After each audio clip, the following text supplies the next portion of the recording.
बिस्मिल्लाहिर्रहमानिर्रहीम। इय्याका नअबुदु व इय्याका नस्तईन। अस्सलाम वालेकुम रहमतुल्लाहि व बरकातुहू नाज़रीन।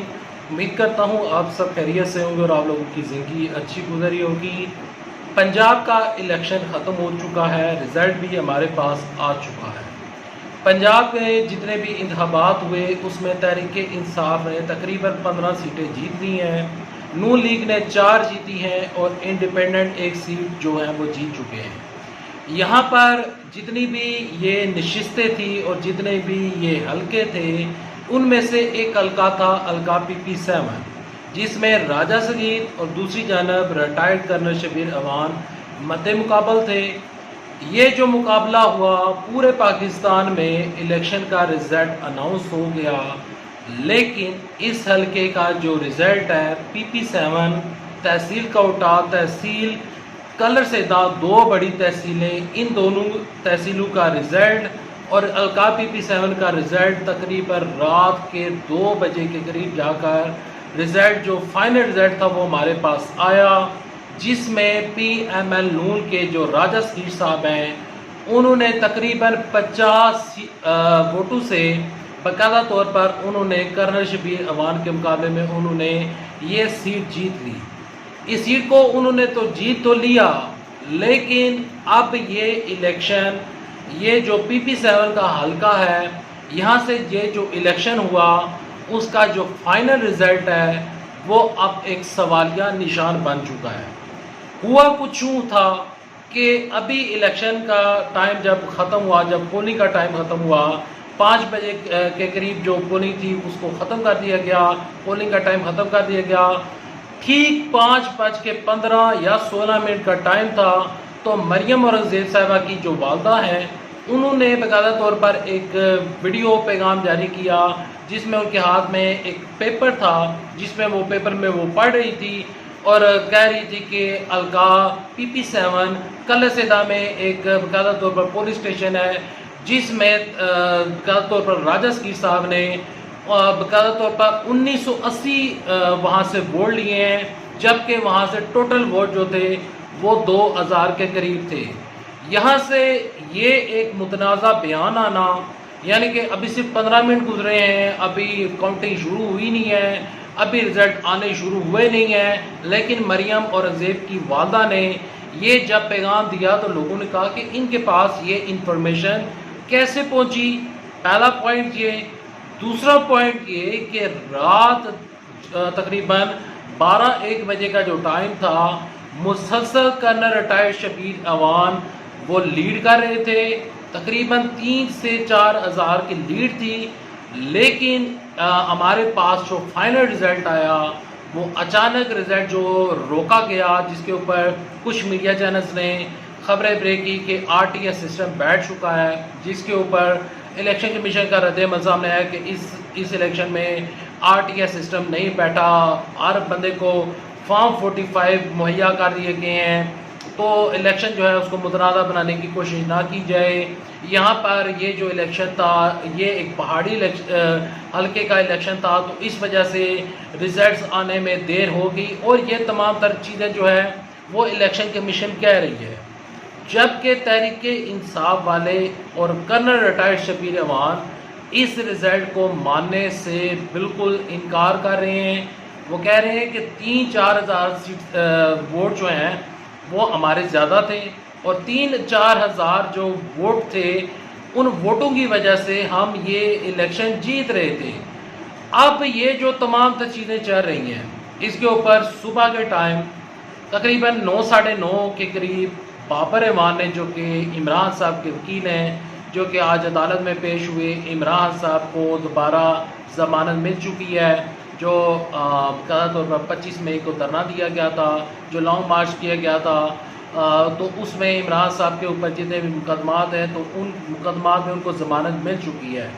वहाँ पर डॉक्टर बाबर अवान साहब ने खड़े होकर कहा कि हल्का PP7 का जो रिज़ल्ट है, ये रिज़ल्ट जो है वो यानी कि रोकना ये समझ से बालातर है। ये इलेक्शन हल्का PP7 का जो रिज़ल्ट है वो मुतनाज़ा है, क्योंकि पूरे पाकिस्तान में हर जगह से तमाम तर चीज़ें जो हैं वो क्लियर हो चुकी थी, लेकिन PP7 का रिज़ल्ट जो है वो फाइनल नहीं हुआ, तो लिहाजा हम रिव्यू में जाएंगे।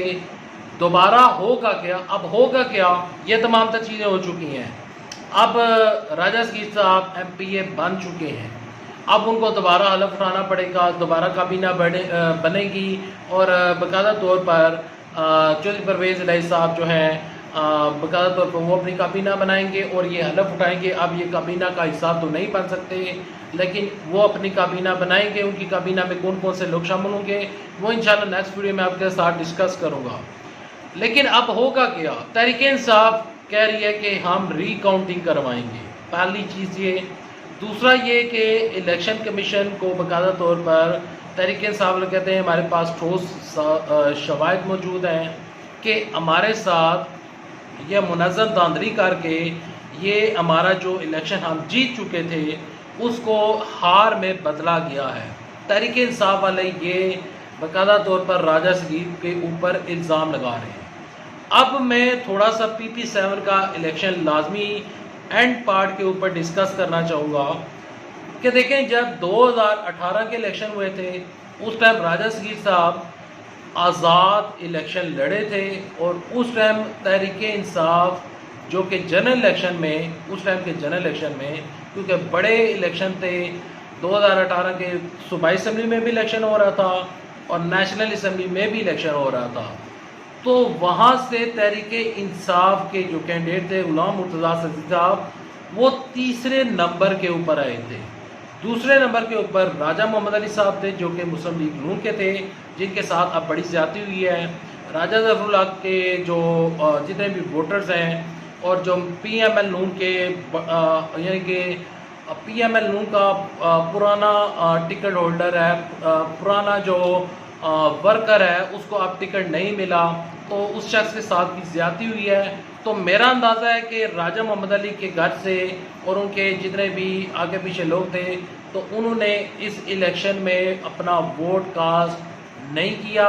उन्होंने ना तहरीक-ए-इंसाफ की हमायत की है, ना उन्होंने यहाँ पर ना दूसरी पार्टी यानी कि मुस्लिम लीग नून की हमायत की है। तो वो बिल्कुल ही लादा जाकर बैठ गए। लेकिन अब यहाँ पर पहले 4000 वोटों से जीते थे राजा सगीर साहब, अब राजा सगीर जीते हैं सिर्फ 50 वोटों से। तो ये नून लीग के लिए एक बहुत बड़ा वार्निंग सिग्नल है।